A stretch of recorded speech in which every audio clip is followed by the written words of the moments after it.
ଆରେ ହେ ରେ ପିଲାଟା କିଏ? ଆବେ ଏ ପିଲାଟାକୁ ମୁଁ ସବୁବେଳେ ଦେଖୁଛି ଘର ଉପରେ କ'ଣ ଚଢ଼ି ଯାଉଛି ଯାଉଛି। କ'ଣ ଚଢ଼ି ଚଢ଼ି କ'ଣ ଉପରକୁ ପଳେଇଲାଣି। ଜମା ହସନ୍ତୁ ନାଇଁ ଆଜ୍ଞା, ସେ ଯାଇଛି ଗୋଟେ କାମ ପାଇଁ, ଦେଖିବେନି କୁଆଡ଼େ ଯାଇଛି ଯେ। ହଁ ଯା ଯା ଯା, ଦାନ୍ତ ଦେଖାନି ଆଉ, ତୁ ଆଗକୁ ମାଡ଼ି ଚାଲ, ଆଉ ପଛକୁ ଫେରି ହେବନି ଲୋ ମା, ତୁ ଯୋଉଠି ଅଛୁ ତଳେ ସିଧା। ହଁ ଧୀରେ ଇଏ ଧୀରେ ବା ଆସ୍ତେ ଆସ୍ତେ ଦିଦି ପୋଡି ହେବି ସିଏ ବି ମୁଇଁ। ଡରୁଛି। ସିଏ ବି ଡରୁଛି କିନ୍ତୁ ତା ଦାନ୍ତ ଜମା ତା ପାଖରେ ରହୁନି। ଡରିଲେ କ'ଣ ହବ, ଦାନ୍ତଟା ଠିକ୍ ଟାଇମ୍ରେ ଦେଖେଇବା ଦରକାର। ଗୁରୁଣ୍ଡି ଗୁରୁଣ୍ଡି ଗୁରୁଣ୍ଡି ଗୁରୁଣ୍ଡି କଂକ୍ରିଟ୍ ଉପରେ ସେ ପିଲାଟି ଯାଉଛି। ହଉ ଯା, ସେ କଂକ୍ରିଟ୍ ଉପରେ ହିଁ ଯିବୁ, ଜମା ସେ ତଳକୁ ଆଇଛି ଯଦି ପୁରା ତଳେ, ଆଉ ପୁରା ତଳେ ପଡ଼ିଯିବ। ଇଏ ଯାଇଛି ଆକ୍ଚୁଆଲି ସଜନା ଶାଗ ପାଇଁ, ଆଉ ଘରୁ ପଠେଇଛନ୍ତି ସଜନା ଶାଗ ନେଇକି ଯିବ, ନହେଲେ ତାକୁ ଘରେ ଆଜି ପଶେଇବେନି ବୋଧେ।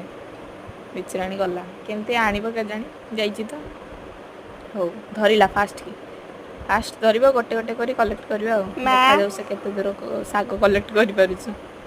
ହଉ ଜୀବନ ଭୟରେ ସେ ତାର ଛିଡ଼ା ହେଇଛି ସେ କେମିତି ପୁଣି ମାନେ ଖାଲି ତଳ ଛିଡ଼ା ଆଡେ ହେଇଯାଇଛି, ତା ଦେଖେରା ମାନେ ତା ଭିତରେ କ'ଣ ହେଉଛି କେଜାଣି, ତାକୁ ହିଁ ଜଣା ଶାଗ ପଡୁଥିବ କେମିତି ଲାଗୁଥିବ। ଏବେ ଖସି ଆମ ପଡ଼ିଲେ ସିଧା ମୁଣ୍ଟାକୁ ତଳେ, ଦେଲାନା।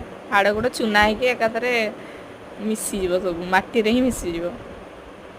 ୟେସ୍, ଫାଷ୍ଟ ଗୋଟେ କଲେକ୍ଟ କଲା, ତାପରେ ସେ ଭାବୁଛି କୁଆଡ଼ୁ ନେବି, ଏତେ ଗୁଡ଼େ ଆଇ ଶାଗ ଜଲ୍ଦି କେମିତି ନେବି, କେମିତି କ'ଣ କରିବି, କୁଆଡ଼େ ଯିବି, ବନ୍ଦ କାରଣ କରିଛି। ହେଇଯିବ, ଆଉ ପାଦେ ବି ଘୁଞ୍ଚିବାକୁ ତାର ଆଁ ସାହସ ନାହିଁ। ଏଇଠି ହିଁ ଛିଡ଼ା ହେଇକି ଯେତିକି ଆଣିବ ଆଣିବ।